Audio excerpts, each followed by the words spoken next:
नमस्ते, मेरा नाम दीक्षा है। आपका हमारे YouTube चैनल पर स्वागत है। Sharma study centre for all competitive exams. इस वीडियो में हम जीके इन इंडिया के 10 सवाल सोल्व करेंगे तथा अंत में आपको एक अहम सूचना जो है हम करंट अफेयर की भी देंगे, तो अंत तक बने रहें। यह वीडियो सभी सरकारी परीक्षा में पूछे जाने वाले सवालों पर आधारित है। लाइक, शेयर और सब्सक्राइब करना ना भूलें। बढ़ते हैं सवालों की ओर। पहला प्रश्न, वर्तमान में भारतीय संविधान में कितनी राजभाषाएं वर्णित हैं? ए 24, बी 22 या सी 14 या डी 25? तो इसका आंसर होगा हमारा बी 22। तो भारतीय संविधान में 22 राजभाषाएं वर्णित हैं।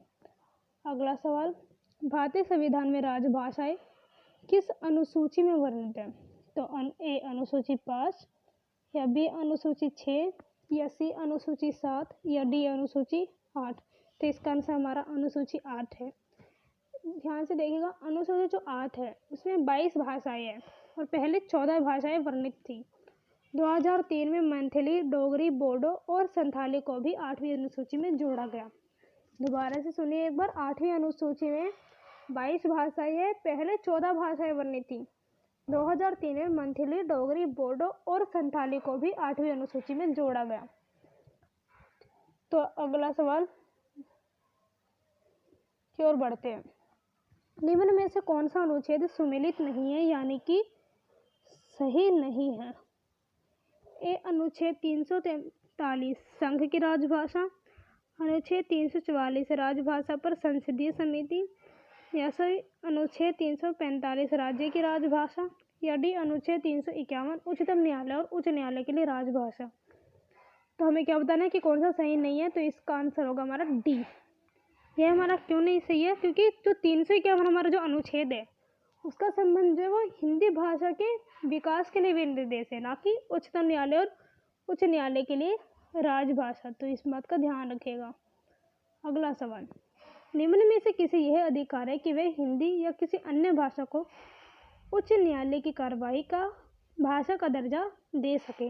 यानी कि निम्न में से किसी यह अधिकार है कि वे हिंदी या किसी और भी भाषा को जो है वो उच्च न्यायालय में कार्यवाही का जो भाषा है उसका दर्जा दे सके?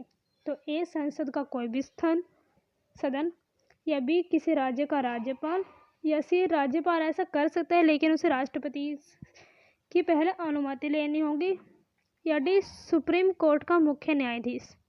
तो इसका आंसर होगा हमारा सी, राज्यपाल ऐसा कर सकता है लेकिन उसे राष्ट्रपति की पहले अनुमति लेनी होगी। उससे वो क्या कर सकता है? हिंदी या किसी अन्य भाषा को उच्च न्यायालय की कार्रवाई का भाषा का दर्जा दे सकता है, लेकिन उसे पहले राष्ट्रपति की अनुमति लेनी होगी। अगला सवाल, यदि किसी व्यक्ति को उच्चतम न्यायालय में कोई जनहित याचिका लगानी हो तो याचिका किस भाषा में लिखी जानी चाहिए? अगर हमें जो है याचिका लगानी है उच्चतम न्यायालय में तो याचिका कौन सी भाषा में लिखी होनी चाहिए? ए 22 भाषाओं में से किसी भी भाषा में, या बी याचिकाकर्ता अपनी मातृभाषा है, मातृभाषा क्या है हमारी? हिंदी, ये आपको पता ही होगा। सी केवल अंग्रेजी में, या डी हिंदी या अंग्रेजी में? तो इसका आंसर हमारा केवल अंग्रेजी में। अब कई लोग जो मातृभाषा और हिंदी या अंग्रेजी में कन्फ्यूज़ होंगे, तो वो कन्फ्यूज़ होने की ज़रूरत नहीं है, क्योंकि जो उच्चतम न्यायालय में उसमें किसी और भाषा को या हिंदी को ही की कार्यवाही के लिए अभी व्यवस्था नहीं करवाई गई है।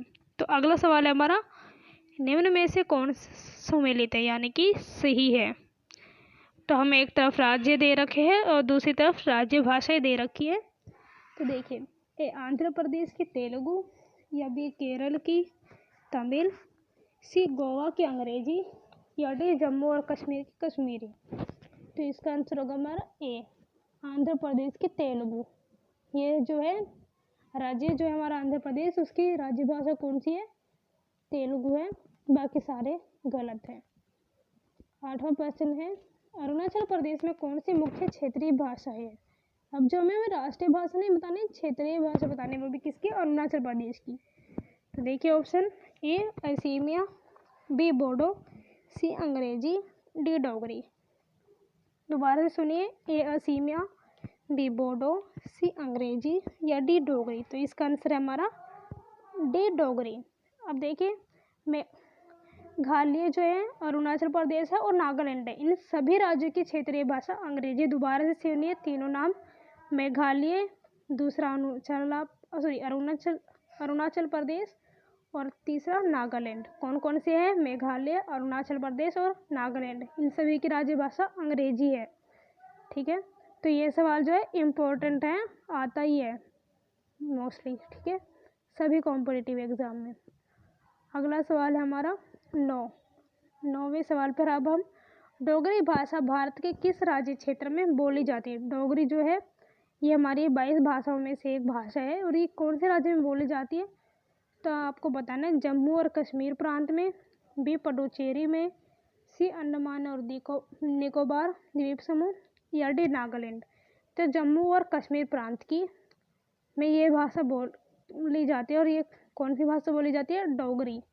ठीक है, तो ये कई बार आता ही है सवाल, क्योंकि अब ये भी भारत में ही आ चुका है, जम्मू और कश्मीर, पता ही होगा। निम्न में से कौन सी भाषा भारतीय संविधान की 8वीं अनुसूची में वर्णित नहीं है? 8वीं अनुसूची में सारी भाषाएं लगभग वर्णित है, मैंने बताया था कि 22 भाषाएं वर्णित है। तो अब ये बताना कि इनमें से कौन सी ऐसी भाषा है जो वर्णित नहीं है? ए नेपाली, बी कश्मीरी, सी सिंधी या डी अंग्रेजी। तो इसका आंसर होगा हमारा डी अंग्रेजी। ठीक है, अब हम आज के करंट अफेयर की ओर बढ़ते हैं, ध्यान से सुनिएगा। IISD भारत की अक्षय सब्सिडी में IISD जो है भारत की अक्षय सब्सिडी में 35% की कमी हुई है। ये अभी की ही न्यूज़ है। 19 अप्रैल 2020 में क्या हुआ है? ऊर्जा पर्यावरण और जल परिषद यानी कि CCEW और अंतर्राष्ट्रीय सतत विकास संस्थान यानी कि IISD की आप फुल फॉर्म याद करेगा, अंतर्राष्ट्रीय सतत विकास संस्थान ने हाल ही में मैपिंग इंडियाज एनर्जी कॉफीज 2020 नामक एक रिपोर्ट जारी की। किसने? दोबारा सुनिए, IISD भारत की अक्षय सब्सिडियों में 35% की कमी 19 अप्रैल 2020 की ऊर्जा पर्यावरण और जल परिषद और अंतर्राष्ट्रीय सतत विकास संस्थान ने हाल ही में मैपिंग इंडियाज एनर्जी कॉफीज 2020 नामक एक रिपोर्ट जारी की है। ये ऐसा करंट अफेयर है जो आपको किसी और वीडियो में उपलब्ध नहीं होगा, तो ध्यान से सुनिए।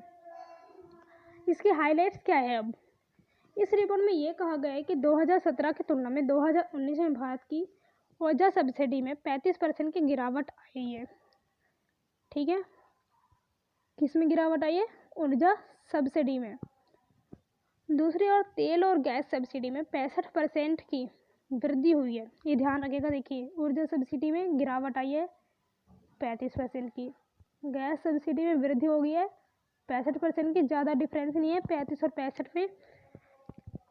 रिपोर्ट ये भी कहती है कि देश की सब्सिडी खर्च को कोविड-19 संकट में से काफ़ी प्रभावित होना है। अब देखिए, कोविड-19 जो है बहुत ही बड़ा महासंकट है, तो इससे हर चीज़ जो है इफ़ेक्ट हो रही है। तो इसी प्रकार अर्थव्यवस्था भी इफेक्ट हो रही है। रिपोर्ट की प्रमुख अवलोकन क्या है? संस्थानों ने यह देखा है कि भारत पिछले 6 सालों से सार्वजनिक संसाधनों से स्वच्छ ऊर्जा की ओर स्थानांतरित हो गया है। ठीक है, ईंधन जो है सब्सिडी में आधे से अधिक की गिरावट आई है। दूसरी ओर इलेक्ट्रिक वाहनों और अक्षय ऊर्जा के लिए सब्सिडी में 2014 के बाद से 1.5 गुना वृद्धि ही हुई है। इलेक्ट्रिक जो कार है उनकी भी सब्सिडी के 2017 के बाद से 11 गुना बढ़ गई है। अगला सवाल ये याद रखिएगा, ये हमारी सेकंड है, दूसरा करंट अफेयर है, ये वही नहीं है। भारत की केंद्र सरकार ने किसानों के लिए बेहतर रिटर्न का आश्वासन देने के लिए नेफेड और FCI जैसी केंद्रीय नोडल एजेंसियां बनाई है। रबी 2020 से 21 सीजन में कई राज्यों में किसानों ने न्यूनतम समर्थन मूल्य MSP शुरू हो गया। वर्तमान में कर्नाटक, आंध्र प्रदेश, तेलंगाना, राजस्थान में रबी 2020 से 21 सीजन में मूल्य समर्थन योजना के तहत किसानों से दलहन और तिलहन की खरीद MSP पर की जा रही है। दोबारा सुनिए, भारत की केंद्र सरकार ने किसानों के लिए बेहतर रिटर्न का आश्वासन देने के लिए नेफेड और एफसीआई जैसी केंद्रीय नोडल एजेंसियां बनाई। रबी 2020 से 21 सीजन में कई राज्यों में किसानों ने न्यूनतम समर्थन मूल्य शुरू हो गया है। वर्तमान में कर्नाटक, आंध्र प्रदेश, तेलंगाना, राजस्थान में रबी 2020 से 21 सीजन में मूल्य समर्थन योजना के तहत किसानों से दलहन और तिलहन की खरीद एमएसपी पर की जा रही है। ठीक है, धन्यवाद। आप अंत तक बने रहे। कमेंट करना ना भूलें।